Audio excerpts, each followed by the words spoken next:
Ladies and gentlemen, there's only 3 weeks of baseball left. And to be honest, the season right now is just as exciting as it was when it first started. Tyler, tell us about the most interesting storylines of this last week. Oh, damn. I haven't done these in a few weeks, so I'm pretty excited to get back into this, guys. Starting out at number 5, a couple of milestones for a couple of future Hall of Famers. One on the Los Angeles Angels of Anaheim, Mr. Mike Trout, his 300th home run Saturday against the Astros, and along with hitting his 300th home run, became the Angels' all-time leader, surpassing Tim Salmon. He is the 11th youngest in baseball history to reach 300. He's the youngest ever to hit 300 home runs and steal 200 bases, beating out this one guy called Willie Mays. He's not really that good, but, whatever. Never heard of him. Never heard of him. So Mike Trout, just doing Mike Trout things.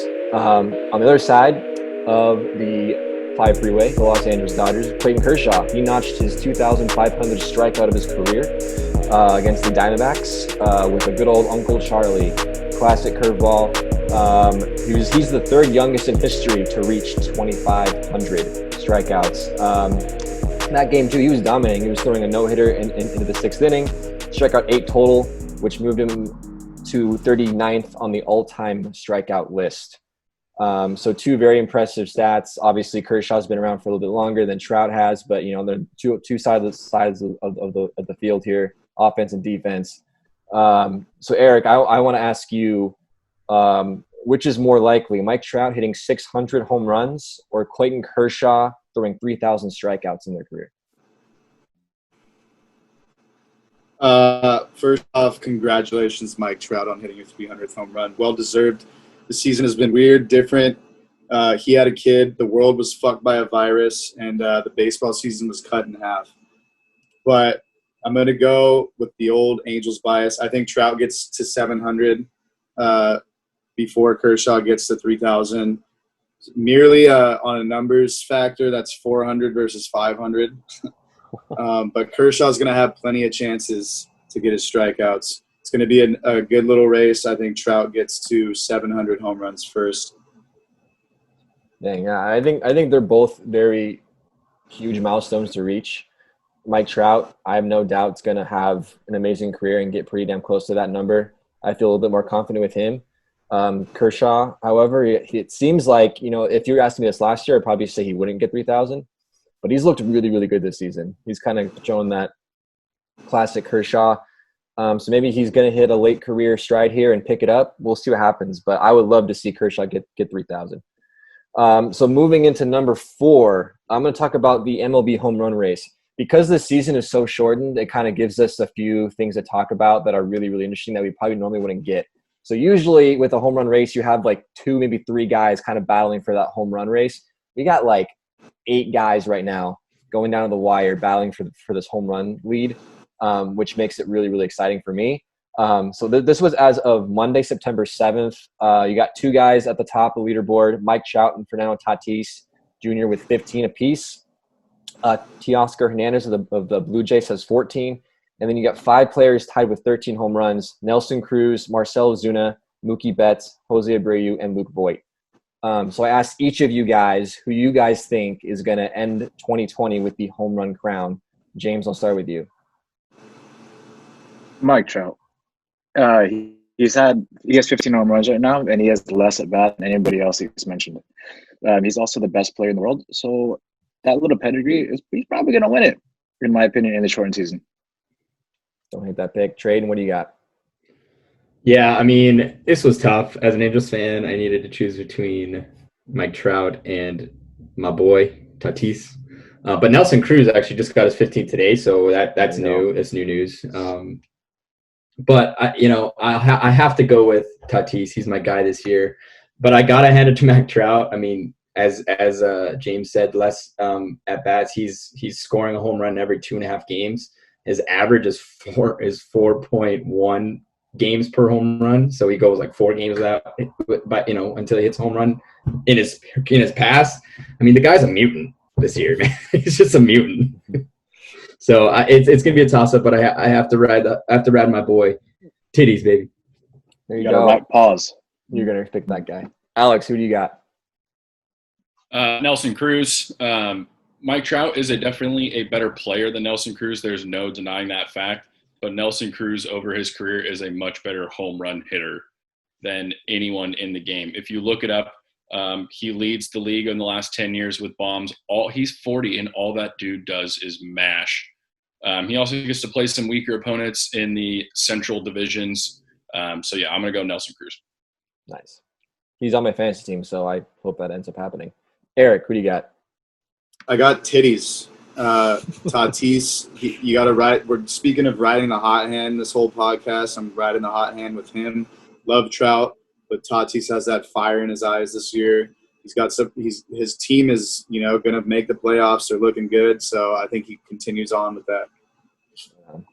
I was also going to pick Nelson Cruz, but because Alex picked him, I wanted to go somewhere a little different. So my number 2 choice was Mookie Betts. Dodger guy, signed that huge contract extension. He seems to be tearing up the National League pitching. So I'm going to go with Mookie Betts. Going to end up with that home run crown. A little bit of a dark horse there, I think, for the home run race, but someone's got to say it, right? All right, coming in at number 3, oh damn moment. Super weird 2020 moment. Nationals GM Mike Rizzo was ejected from a baseball game while sitting in his suite up in the third deck in a game in Atlanta on Sunday. Never seen this happen in my lifetime, at least. So at one point during the game on Sunday, the umpire made a questionable call on an outside pitch, and he called it a strike to one of the Nationals hitters. And Mike Rizzo, the GM, from his suite was yelling something at the umpires. The umpires didn't like it, and they tossed him out of the game. According to some reports, that the umpires actually filed a complaint against Rizzo on Friday, so 2 days prior, about him making comments during the game. No details on exactly what was said. So what happened was, after he was tossed, Joe West, if you guys know anything about baseball, he's probably one of the weirdest, most asshole umpires that has ever lived. Walked into the Braves dugout, used a phone, called security to make sure that Mike Rizzo was going to be kicked out of the game. He also complained that the GM Mike Rizzo was not wearing a mask, even though he's sitting by himself in a suite 100 feet away from everybody. Also, Joe West, whatever you call that dirty sock you're wearing on your face, it's not a mask. Get a bigger mask. You look like a fool with that mask. It doesn't even cover both your face and your nose. You just look ridiculous. Like, get a bigger mask, dude. Seriously. But Trayden, I wanted to ask you about this. I sent you the video. Just your take on this, first of all, and then secondly, like, what is your favorite all-time sports ejection? Okay, so you're triggering a rant when you gave me this one, right? Mm-hmm. That was the goal. What is it? Joe West, buddy, you fat fuck. Are you serious? The guy, okay, so I don't know much about baseball. I don't know much about Joe West, but from what I'm hearing, I did a lot of research on this to figure out what the hell this guy is all about. This guy wants more. He wants the camera on him. He doesn't want to be an official. He wants to be a player. He wants everyone to look at him. If he's getting yelled at, he's like, oh, I want to be part of this whole thing. He's more worried about his own image than the image of the game. The guy has been in the league, been umpiring for what, like 130,000 years. The guy, it's about time he retired, you fat fuck. I mean, this is the weakest ejection I've ever seen. Mike Rizzo is literally called down, allegedly saying, you guys are brutal. He's been saying it all game. Guys, if there were fans in the stands, especially with the call that was made, that's gonna be thrown out at least once or twice, and actually a couple F-bombs probably. And to basically send Mike Rizzo out when he's on the third tier. Oh, and by the way, you had to call security because your panties are in a bunch because he said that you were brutal. Well, he's just spitting facts. Fuck. Like, are you serious? Oh, and by the way, Joe West, just retire. You're making. We talked about this before. We're trying to move forward. We're trying to move this game forward to make it more I guess, younger, get away from the old image, get away from the oldness of the game. And he's like trying to keep it there. He's trying to keep the integrity of this old boys club, and he just needs to just cool it. He's probably, he's on my shit list. I'll tell you right now. I thought it was absolute bullshit. Now, what really made it bad, and when I did some research here, is that usually when these type of things happen, there's a reporter that will go to the umpires to kind of figure out what transpired before it kind of goes public. But Joe Fatfuck West decided to, on his own accord, to the Associated Press, have an interview about the whole thing without letting the MLB do their thing. And it just kind of adds to his repertoire of being a know-it-all and a big-headed guy who is kind of a cocky ref. I don't like cocky refs. I don't want them to take away from the game. They are officiating the game. They are not part of playing the game. Just do your job, or don't do your job. Just get out of the MLB. That said, in hockey, there's not very many ejections that are as great as baseball. Baseball is the best. And I'm just going to pick 3 that I liked because I can't really pick my favorite. Is it Piniella? I don't know. It was in 2007. After a blown call, he like freaked out and started kicking dirt on the umpire's shoes. That's epic. George Girardi went at it in 2014 at this guy, got sent right out. And a lot of these ejections are actually worth it because these calls are so bad. But the best one has to go to Lloyd McClendon in 2001, where the motherfucker steals first base and throws it down the dugout. Is absolutely epic. It is the best thing I've ever seen. Lloyd McClendon, you're my boy, even though that was, like 19 years ago. It's still epic. Yeah, I love that. I think one of the most underrated parts about baseball are when managers just lose their shit. Yes. And they just go absolutely crazy as umpires. You don't see it as much anymore, unfortunately, with replay being a part of baseball. But in the minor leagues, I'll tell you, there is no replay. And minor league, I saw a lot of it last season. I mean, it's so much fun to watch and so much fun to be in the dugout. I mean, the amount of trash talk that goes on between coaches and umpires throughout the whole game. I mean, there's so many times when I thought our guy was going to get tossed and didn't.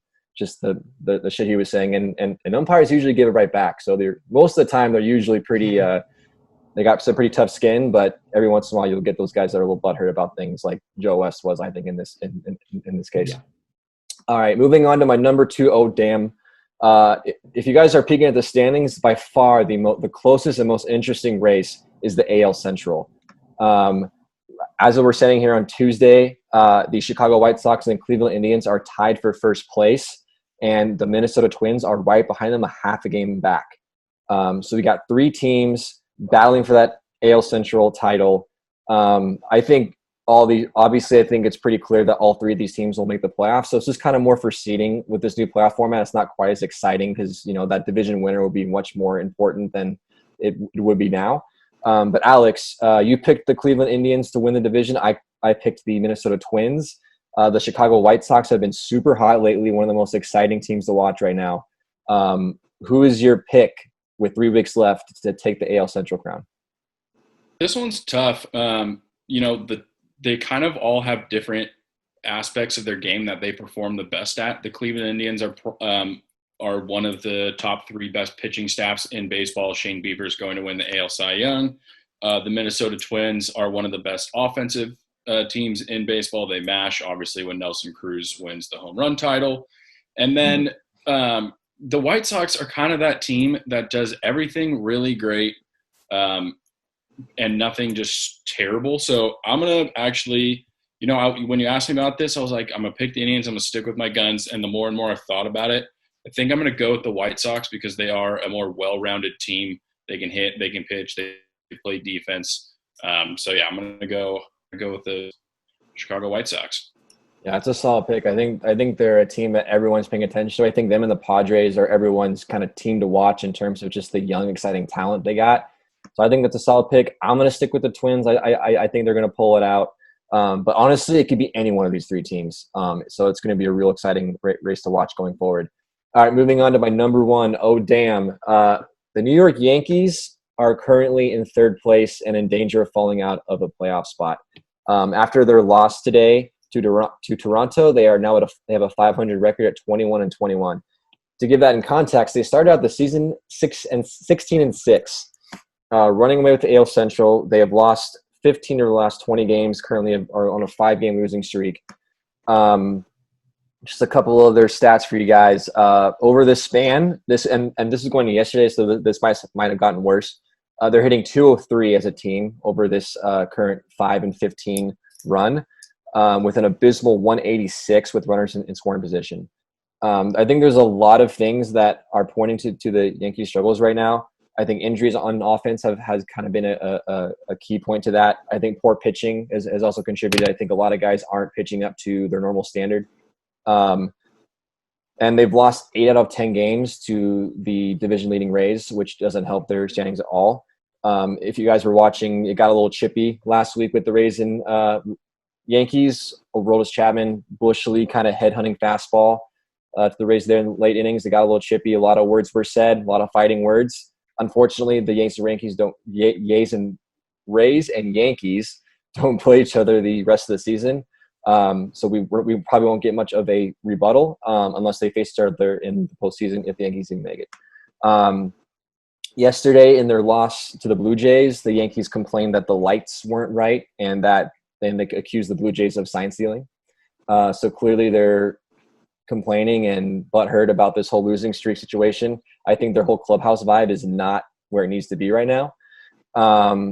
In yesterday's game, they gave up 10 runs in the 6th inning and a 12-7 loss to the Blue Jays. They lost again today. James, with all that's going on right now, are you worried about the Yankees even making the postseason? Yeah, dude, big time worried. I mean, they've lost the last 5 games. I think you just mentioned that, but they've lost the last 5 games.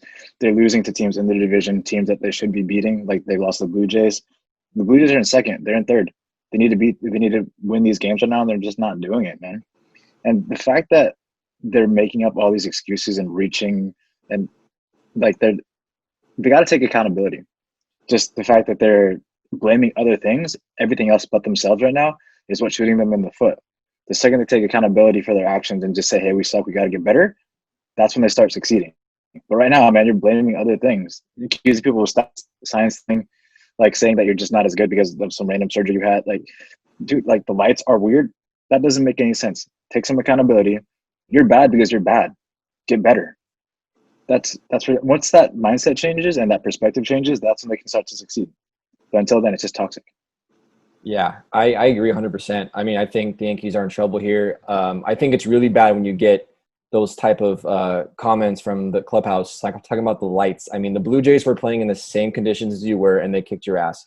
So whatever lights you're complaining about, the exact same team is playing with the exact same situation. And, you know, with sign stealing and stuff, I mean, everyone talks about the Astros, the sign stealing, and I mean, there's been sign stealing going on. That's usually a part of the game normally, if you can relay it and do other ways. I would love to talk about this more often in another segment, but it doesn't seem like it's, you know, the things the Astros did. It's normal sign stealing that happens probably every game. So in my opinion, the Yankees are in trouble, not just because they're playing poorly, but I think their clubhouse is a toxic environment. I mean, just with all the things that I've seen from this team in the last week or so, I'm not confident that this team can turn it around in, you know, 3 weeks and make the playoffs. With the only thing I think that's going to save them is that the AL overall isn't as strong, and I think it's not as deep in terms of how many teams are actually in the race. So they might get in there by default, just because there's not a lot of other teams that can probably step in and overtake them. That might be their saving grace, but other than that, I think the Yankees are in pretty rough shape right now. And that's all I got for MLB. Thank you, Tyler. Always doing baseball stuff. Just in case you guys didn't realize, it used to be oh damn, but since it's the last weeks of the season, it's now his oh shit moments of the week. Oh shit.